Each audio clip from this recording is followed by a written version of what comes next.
La siguiente es una entrevista que grabamos en la ciudad de Buenos Aires, para ser más específicos, en el bar Sócrates en la esquina de la avenida Pedro Goyena y la calle Puan, donde queda la Facultad de Filosofía y Letras en la que enseña Martín Coan. Por lo tanto vamos a escuchar el ruido ambiente, el tintineo de la cuchara al revolver el azúcar con el café, los pedidos, algún chisme y todas estas cosas de un lugar vivo. Por favor sepan disculparnos y si les llega a gustar el episodio, compártanlo y les invito a un café. Bueno, en esta ocasión en Librería Bizarra tengo el gusto de presentar al escritor argentino Martín Coan, que realmente no necesita mucha presentación. Es autor de una veintena de libros, entre ellos Ciencias Morales, Bahía Blanca, Dos veces Junio, Cuerpo a Tierra y el más reciente Hola, Requiem por un teléfono. Así que Martín, muchas gracias por aceptar esta invitación y estar acá. Por favor, un placer. Quería empezar con una pregunta alrededor de Hola, Requiem por el teléfono, que es un libro extraordinario, reciente. Ahí plantea una idea que es: el teléfono suscita una nueva forma de sociabilidad que inicia a finales del siglo XIX, principios del siglo XX. Y toma muchos ejemplos, ya sea Walter Benjamin, Marcel Proust. ¿Cómo es asistir en este caso al declive del teléfono? En cierta manera, el movimiento conceptual en el libro fue inverso al histórico, porque en verdad el punto de partida, por lo menos para la idea de encarar este libro, fue notar hasta qué punto algo de tanto impacto y de tanta presencia en las vidas y los vínculos como había sido el teléfono. Me refiero al teléfono en el viejo sentido, el aparato que se usa para hablar con otro, aunque el otro no esté ahí. Estaba y está de alguna manera disolviéndose, se usa cada vez menos y está casi extinguido. Y para poder medir o para poder calibrar qué se pierde en esto que se pierde, intercalo de todos modos. No es una tesitura contraria respecto de nuevas tecnologías ni nuevos formatos, solo que con las nuevas tecnologías y los nuevos formatos, todo aquello que se gana, todas las ventajas que se ganan, me parece que son más que notorias, y por lo tanto mi inquietud ha sido la de preguntarme qué es lo que se pierde en medio del tanto que evidentemente se gana. Y la idea de lo que se pierde, o un modo, como decía, de medir o de calibrar lo que se pierde, lo que está dejando de estar, fue entonces ir a los comienzos, que fue preguntarme, ir a indagar en textos como los que mencionaste, como Infancia en Berlín de Benjamin o como En busca del tiempo perdido de Proust. ¿Qué apareció cuando apareció? ¿Qué aportó el teléfono en esta línea que sigo, en esta línea conceptual que sigo, que es la relación entre tecnología y experiencia, tecnología y percepción? ¿Qué nuevas experiencias aportó el teléfono cuando apareció para desde ahí poder volver a pensar en nuestra contemporaneidad? ¿Qué es lo que se está perdiendo? ¿Qué es lo que está desapareciendo?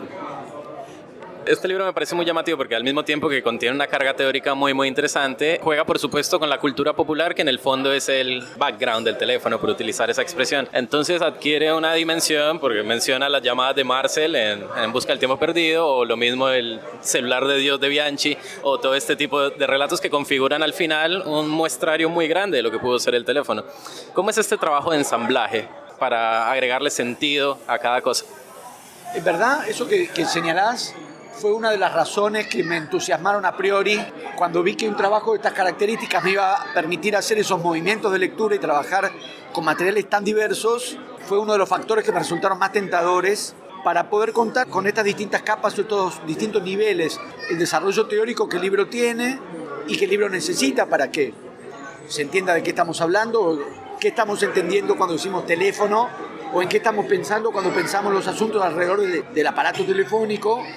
Pero advertí también que interrogar o indagar cómo funciona, qué significaba, qué nuevas dimensiones abrió, qué nuevas experiencias abrió, me iba a permitir, o me remitía de hecho a estratos de representación o de figuración muy diversos, tan diversos y tan amplios como yo diría, el espectro que se dispone en las experiencias sociales e históricas. Entonces advertí que iba a poder efectivamente trabajar desde un cuento de Borges, como aparece, hasta una canción de Rafaela Carrá, como aparece, toda una secuencia de un legendario bromista telefónico argentino, Tangalanga, hasta una novela de Sergio Vicio, una película de Hitchcock y un programa de televisión.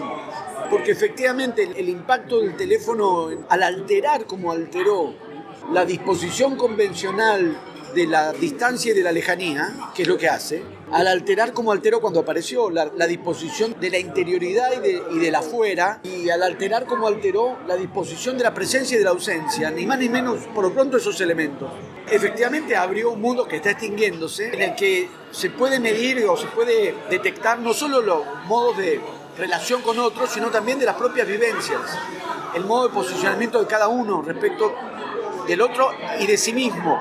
En ese punto no es extraño que se abra un mapa tan inmenso, incluso para mí, digamos, en un momento en la elaboración del libro, el criterio estuvo puesto en un momento en acotar cantidad de referencias posibles, porque en ese caso el libro se iba a convertir lo que no debía convertirse, para mí, que era una especie de catálogo de figuraciones del teléfono. Entiendo que no lo es. Todo aquello que aparece en novelas, canciones, películas, programas televisivos, publicidades, aparece en la medida en que aporta conceptualmente algo a la elaboración analítica del libro. Pero el movimiento por los materiales y por los objetos me permitió efectivamente recorrer planos muy diversos.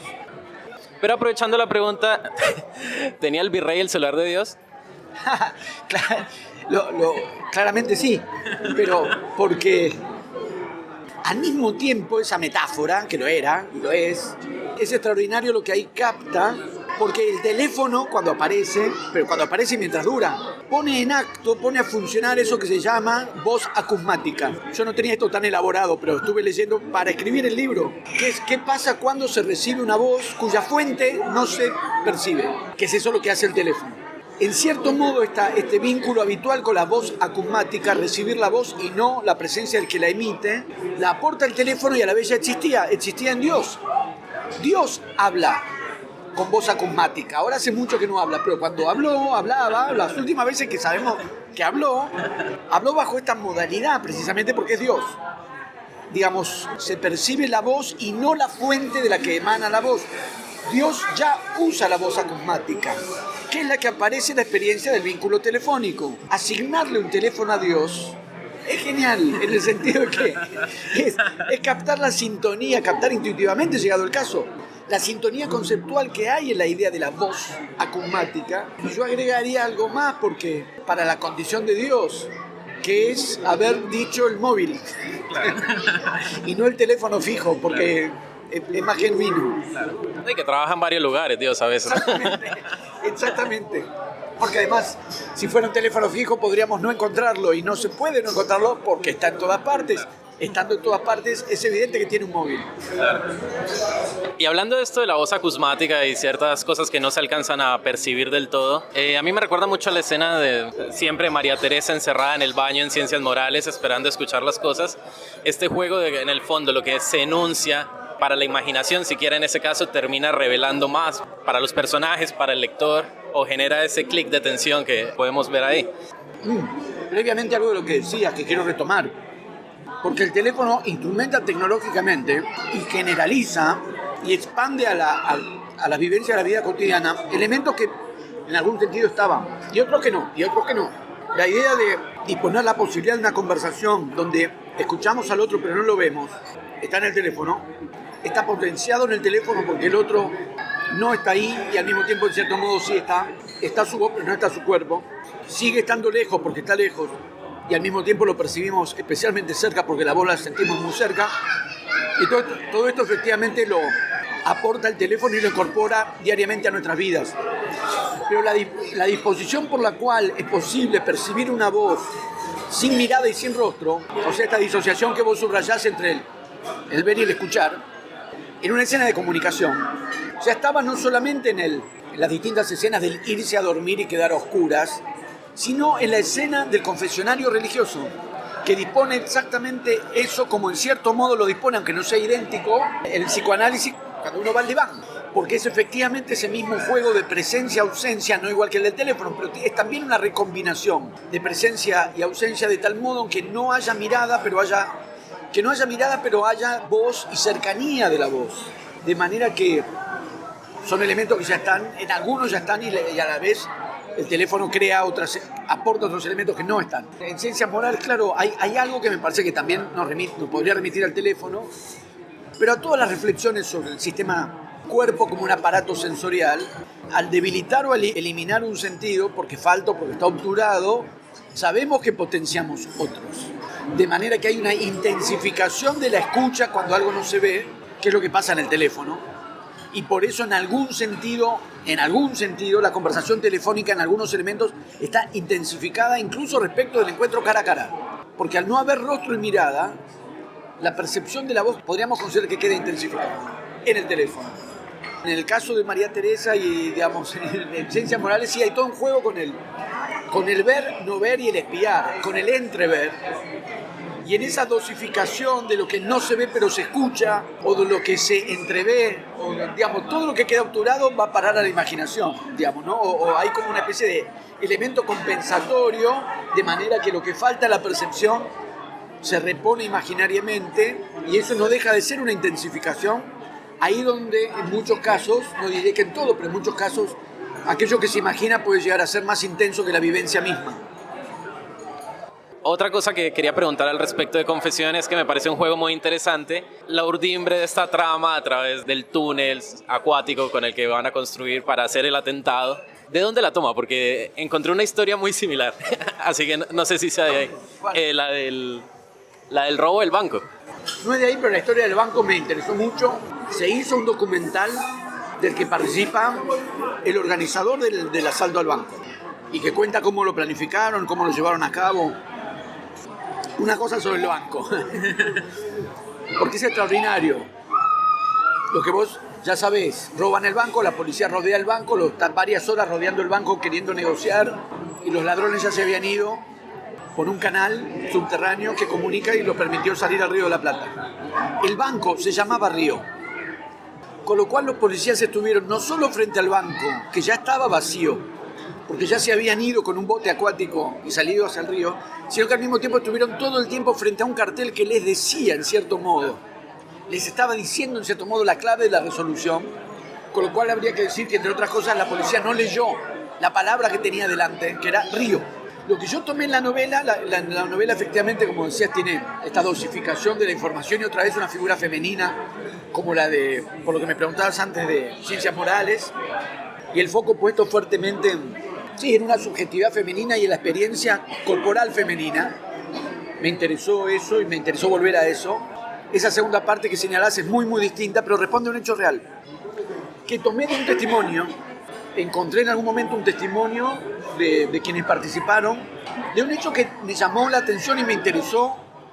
Hay igual una novela sobre ese hecho, de Eduardo Sgiglia. La leí mientras escribía el libro, no la había leído.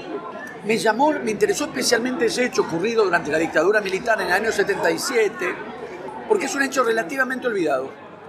Y para todos aquellos que estamos interesados en las cuestiones de la memoria y procuramos no pensar el campo de la memoria como un campo uniforme, unidireccional o estable, o procuramos no pensar que la memoria es solo aquello que se afirma negando el olvido, o que el olvido es solo aquello que se sostiene negando la memoria, sino más bien tratar de interrogar, aunque parte de eso sea verdad, qué formas del olvido se alojan al interior de la memoria y la hacen posible, o qué elementos olvidados dan significación a la memoria. No ya el olvido negando la memoria, sino interrogar lo olvidado para interrogar la memoria. Y me ha llamado mucho la atención que, tratándose de un hecho de semejante envergadura, que fue un atentado contra el dictador, que además estuvo cerca de tener éxito, los explosivos que se ponen bajo la pista de despegue del aeroparque, una carga no detonó, pero la otra sí, y se produjo la explosión y el avión se vio afectado. Y me llama la atención que, en términos de eso que llamamos memoria colectiva, lo comprobé con la circulación de la novela y la repercusión de la novela de mucha gente, de mi edad o menores, pero también mayores que yo. Yo tenía 10 años cuando eso ocurrió, que me decían, no me acordaba que eso había pasado. Y no parece ser un elemento menor en el sentido de que fue un atentado contra Videla, no ya una bomba en una comisaría, un atentado contra Videla que casi tiene éxito. De manera que ese olvido, o ese olvido relativo se vuelve significativo, y por lo tanto me interesó recuperar ese hecho que entonces queda jugando entre memoria y olvido, entre la memoria y el olvido, y a la vez hay testimonios recogidos por Mario Santucho, pariente de Santucho, el Deler, y tomé ese material como base. El libro es una constante reflexión acerca del río, y ahí retoma Saer, retoma todas estas discusiones que son muy interesantes, que agregan un perfil más a esto. Aquí lo que quisiera preguntar es cómo es esta intersección con la tradición, que muchas veces se dice que Buenos Aires dejó el río de espaldas, pero que en el fondo la literatura permite recuperar ese tipo de discusiones también. Tiene que ver también con esto, ¿no? Digamos, por un lado diría uno vuelve, en la literatura se vuelve a la dictadura, porque en cierto modo se vuelve y en cierto modo no. A veces sí se vuelve, digamos, ahí. Respecto a la dictadura, como respecto de cualquier acontecimiento histórico, y especialmente sobre uno que no es un acontecimiento, es un periodo histórico y político, tan cargado de elementos tan terribles, claro que se elabora versiones, visiones, narraciones, testimonios, y se estabilizan también ciertos órdenes de sentido respecto de lo ocurrido. Eso, por supuesto, que comienza durante la dictadura misma y tiene un periodo muy fuerte cuando se recupera la democracia en el año 83-84, yo diría después de la guerra de Malvinas en adelante, empieza a elaborarse con cierto grado de estabilización, una reflexión, una consideración social de lo que había pasado. Y me parece que, ojalá que no, pero muchas veces la literatura vuelve porque no está volviendo, porque está entrando por un ángulo, por un aspecto no considerado. A veces, y no por necesariamente por una iluminación de originalidad, sino que a veces solamente cierta distancia histórica y cierto grado o cierto proceso de elaboración colectiva de lo ocurrido permiten determinados abordajes, miradas, ángulos que quizás antes no habían aparecido como alternativa o como posibilidad. Entonces yo ahí diría, en algunos casos se vuelve sobre uno diría, hay discursos o representaciones que vuelven sobre la dictadura porque vuelven sobre lo dicho o lo representado. Pero en algunos casos, ojalá sea el mío, se vuelve sobre el asunto porque no se vuelve, porque en realidad es porque un ángulo, como dije, una entrada, un abordaje distinto a lo que ya había, puede surgir. Ahí donde sobre todo se piensa la literatura en su potencialidad para interpelar y abrir cuestiones. Entonces ahí donde ciertas dimensiones históricas no habían aparecido o aparecían o habían quedado en un punto más o menos sedimentadas, y aparece la posibilidad de reabrir preguntas, de reabrir cuestiones, entonces es que hay algún libro más, que no es un libro más.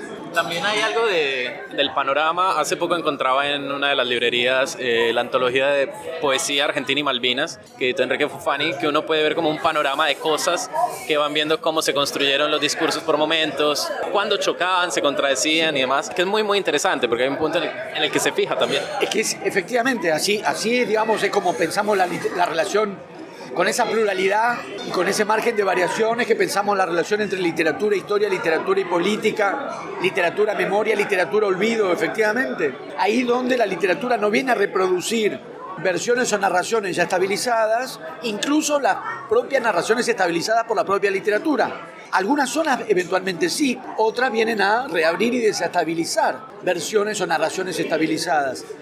En el caso de Malvinas, hay un factor de enorme influencia en la literatura argentina, es que una versión disonante, heterodoxa de la guerra, que es la de Fogwill en Los Pichiciegos, aparece en 1983, un año después de la guerra, muy cerca. Es más, Fogwill escribe esa novela en 1982 y su intención como autor era que el libro se publicara en 1982. Se enojó bastante porque lo hicieron esperar, con lo cual esa novela, un poco bajo estos términos de los tiempos y los ritmos y los ciclos del procesamiento social de ciertos hechos históricos, eventualmente hechos históricos traumáticos, tuvo con Los Pichiciegos de Fogwill un efecto de aceleración muy grande, porque Fogwill en más de un sentido abrió una figuración de la guerra que no correspondía al estado de elaboración social que la guerra tenía. Cuando uno leía esa novela, yo la leí más adelante, pero esa novela en 1983 todavía hoy es disonante.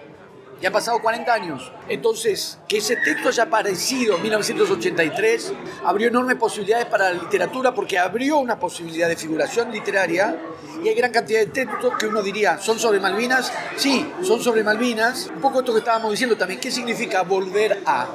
Porque en más de un punto uno diría, no volvían a la guerra sino a Los Pichiciegos. O no volvían a la guerra sino pasando por los pichiciegos y con las posibilidades de versiones alternativas al relato dominante de la guerra, relatos que los pichiciegos hizo posible. Algo que quería volver hablando de tradiciones también es su libro Cuerpo a Tierra. También tiene el cuento del amor, por ejemplo, que vuelve sobre el Martín Fierro. Otra manera de la tradición literaria que sigue insuflando la de hoy. Ahí, digamos, nada que no sepamos, por ejemplo, por Borges, que ya reescribió 2 episodios claves del Martín Fierro. Digo, para pensar, por lo pronto, concepciones de la literatura y de la escritura, la idea misma de la escritura como reescritura de lecturas, esa idea tan borgiana que se ha retomado tan provechosamente y que puede tener que ver también con lo que decíamos antes, hasta qué punto ciertas novelas de Malvinas no provienen tanto o no solamente de lo que sería en un sentido estricto la relación directa con los hechos ocurridos, sino una relación mediatizada por la lectura de Foucault. Entonces ahí donde se piensa que una literatura no entabla la relación directa entre experiencia y narración, sino en lugar de o al mismo tiempo de una relación entre experiencia y narración, una experiencia entre lectura y escritura, y lectura y reescritura, aunque eso requeriría agregar la lectura como parte de las experiencias, esa experiencia, la de leer. Entonces la escritura vuelve sobre lo leído para reescribirlo. Esta es una idea muy borgiana, es el modo en que Borges pensaba la literatura, y eso permite pensar también lo que está planteando, la relación con la tradición. Y la idea de que lo nuevo, incluso en las versiones de la radicalidad de las vanguardias, que es la versión más vehemente que conocemos de la apuesta estética por lo nuevo, no se alcanza tanto en la liquidación absoluta de la tradición. La idea de borrar lo existente para empezar de nuevo, la idea de que lo nuevo no consiste en la tabula rasa, sino más bien en cierto tipo de maniobras al interior de la tradición. Ayer justo estuve en una entrevista hablando de esta cuestión. Es la discusión de incalculable lucidez que entabla Trotsky con los futuristas, Mayakovsky y el futurismo ruso en general. En este juego de correlación posible o no, tan fascinante, entre esa ruptura radical del estado de cosas para abrir lo nuevo, la perspectiva de lo nuevo, que una revolución está estableciendo en el orden político y social, y como dije, su correlación eventualmente posible con el gesto de las vanguardias estéticas que están también liquidando, digamos, radicalmente sacudiendo radicalmente el estado de cosas para abrir la posibilidad de lo nuevo. Y cuando Trotsky, el revolucionario, le plantea a los vanguardistas de la literatura y de la poesía, Mayakovsky por caso, no es liquidando la tradición, reduciéndola a la nada, para desde la nada crear lo nuevo, sino operando al interior de la tradición, tomando la tradición para construir lo nuevo, no sosteniendo la tradición, pero no prescindiendo de la tradición. Cuando dice nosotros, para hacer la revolución social y para hacer la revolución política, hay elementos del orden social previo de los que nos valemos. No en un sentido de para matizar, Trotsky no matizaba la revolución, sino que para comprender, en cierto modo, cuál es la lógica de un proceso revolucionario. Entonces Borges no era un vanguardista, no era un revolucionario, pero es cierto que logró en un género más bien tradicional, como es el del cuento, logró producir algo nuevo, desconcertante, una especie de subgénero al interior del género, que supuso una novedad en el género cuento. Y es muy iluminador que lo haya hecho justamente maniobrando la tradición y con la tradición. Es decir, reescribiendo el Martín Fierro. Entonces, en un punto uno no ha hecho otra cosa que volver sobre el gesto borgiano y reescribir la tradición para interceptar la tradición, reescribir la tradición para generar algo nuevo. No, me parece muy interesante y recordaba un poco la idea de Beatriz Sarlo, de Borges, que es una vanguardia quizás en un tono menor, pero sigue siendo como un movimiento muy al interior. Pero quiero aprovechar este pie del libro Cuerpo a Tierra, porque hay un cuento que se llama Este sol es pura agua, que transcurre en Bogotá, que además tiene un inicio extraordinario que uno llega a Bogotá de muchas formas y encuentra el dorado o no lo encuentra, que es uno de nuestros grandes mitos. Y quería aprovechar, ¿existe algo de la tradición colombiana que ocurra aquí o que transcurra en Argentina? Porque hay algo que sucede. Incluso antes de que existiera el sueño americano, incluso el sueño parisino, había un sueño argentino para algunos escritores colombianos que venían a publicar aquí, o buscaban venir a trabajar en La Nación, por ejemplo, o García Márquez publicó en Sudamericana. ¿Existe algo de la tradición colombiana aquí más allá de, no sé, de Oscar Córdoba y Bermúdez? Y Chicho Serna. Chicho Serna, claro. Porque para mí un número 5 batallador es indispensable. Mirá, habría que, no lo sé, pero por lo pronto subrayaría uno de los elementos que vos marcabas, porque ya no es así, pero México y Buenos Aires, en relación con lo que estaba pasando en España durante el franquismo, fueron efectivamente dos capitales de la edición en lengua española muy fuertes. En Argentina todavía quedan restos de eso. La librería Losada y la editorial Losada viene de ahí. Pero también MC creo que viene de ahí, los del carril, digamos, Sudamericana, editorial Sudamericana, digamos, es un momento en el que, una época, no es solo más que un momento, toda una época en la que efectivamente, de algún modo, antes de que el centro editorial volviera a desplazarse a Madrid o Barcelona como pasa hoy, se había desplazado a México y a Buenos Aires en gran medida, con una tradición de traducciones muy admirable y con una tradición de grandes editores, y una de esas referencias era Sudamericana, que tiene, mira, podemos hacer la tradición en un recorrido inverso. Acaban de traerme este libro, que aquí en el bar donde estamos, en el café donde estamos, y el libro tiene un prólogo de Luigi Tarroni, que acaba de morir. Y Luigi Tarroni fue durante muchos años editor en Sudamericana, en Editorial Sudamericana. Yo empecé mi segunda novela sale en Sudamericana, hace muchos años, publicado por Chitarroni. Y Chitarroni a la vez retomaba un ciclo de editor de Enrique Pezzoni, gran editor, gran traductor de Lolita de Nabokov, por ejemplo. ¿Del Grupo Sur? Sí, que a su vez retomaba, hablando de Sur, la tarea editorial de Pepe Bianco en Sudamericana. Bianco, que había sido secretario de la revista Sur y tuvo también, digamos, no es solo ahí, Borges publicaba en MC, pero la figura hoy en crisis, aquí y en todas partes, del editor, de la figura fuerte del editor, ese gran lector que era un editor. Tuve la suerte, una gran suerte, de haber conocido a Luigi Tarroni, o a Fernando Fagnani, que sigue trabajando en Edasa, o a Jorge Herralde en Anagrama, porque esa gran figura, la del editor, está en crisis, lo cual es una pésima señal sobre el estado de cosas en la literatura. Pero, digamos, un poco ese es el juego que trae a García Márquez acá y que hace que 100 años de soledad se publique en Buenos Aires y en Sudamericana, porque Editorial Sudamericana tenía esta tradición de editores heterodoxos y una idea cada vez más en declive, al menos en las grandes editoriales, y eso se ha desplazado a las editoriales así llamadas independientes, que era arriesgar, volviendo a la cuestión de lo nuevo. Arriesgar, tomar un texto desconcertante, rupturista, y por lo tanto arriesgar.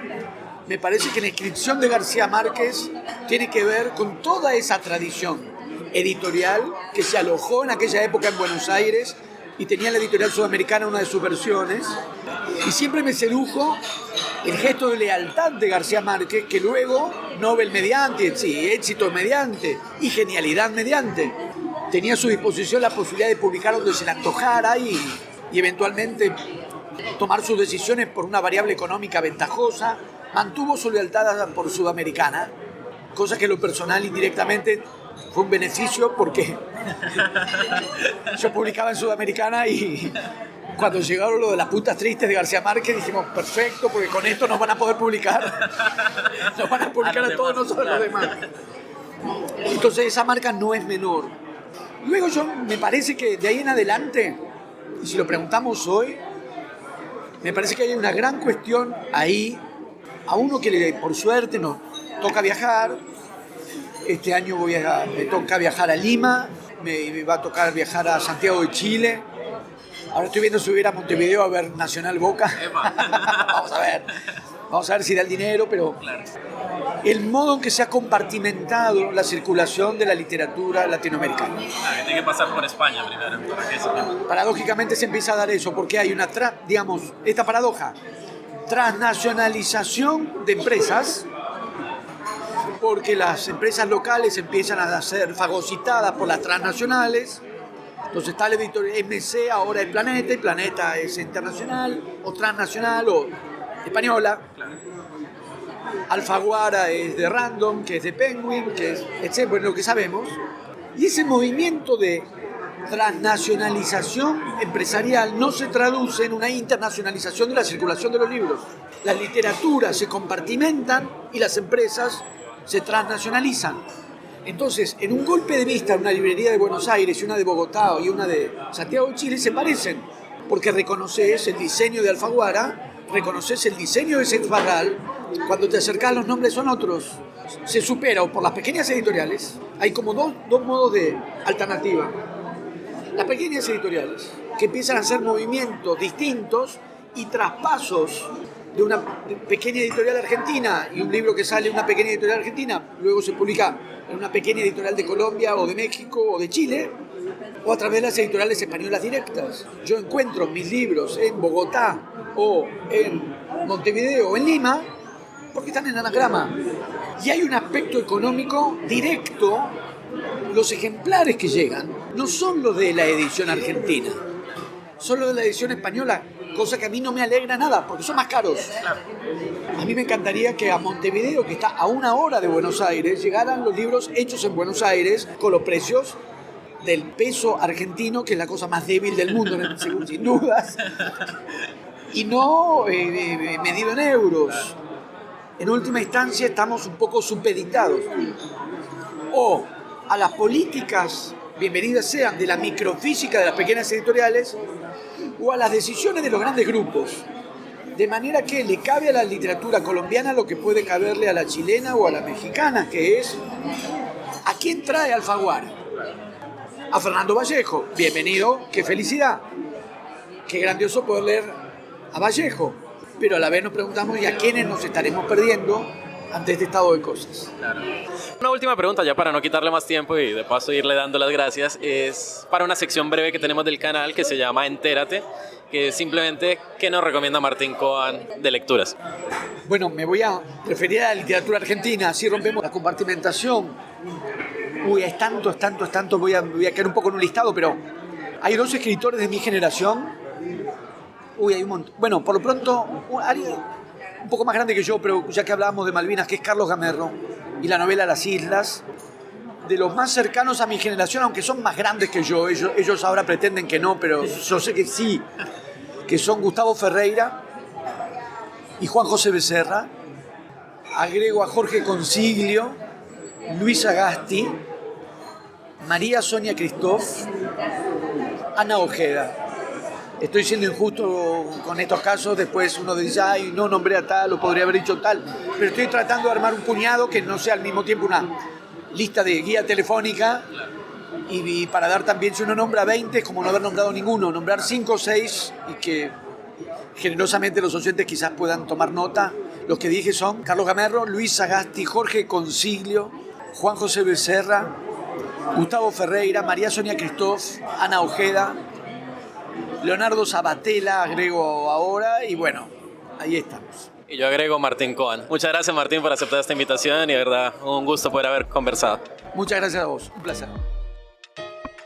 Te invito a seguir a Librería Bizarra en Spotify, Apple Podcasts, Deezer, YouTube o cualquiera que sea tu plataforma preferida. Recuerda que también puedes seguirnos en Instagram y si te gustó este episodio, puedes recomendarlo y dejarnos tus comentarios. En el trabajo musical estuvo Joseph Paternina, en la portada y el trabajo artístico María José Porras y Nabeli Figueroa.